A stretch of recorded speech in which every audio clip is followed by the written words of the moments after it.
বন্ধুগণ, আমার নবীজির আদালতে আসছে, পুলিশ ধরা লাগে নাই, জেলখানা লাগে নাই, সোজা চলে আসছে কার ভয়ে? আল্লাহ। আমার নবীজি বললেন, যাও সন্তানকে দুধ পান করাও।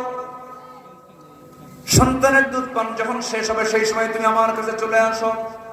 মহিলা চলে গেলেন, আসামি ধরার জন্য জেলখানায় লাগলো না, নিজের বাড়িতেই থাকলেন, সন্তানকে দুধ পান করালেন। 6টা মাস গেল না, সন্তানের টোটাল দুধ বন্ধ করে দিলেন, অন্য খাবারের অভ্যাস করে তোলে।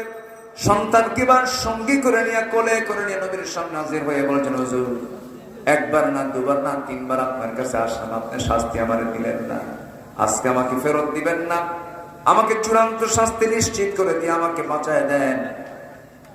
আমার নবীজি বললেন, সন্তানটা আমার হাতে তুলে দাও। সন্তান কোলে নিয়ে নিলেন।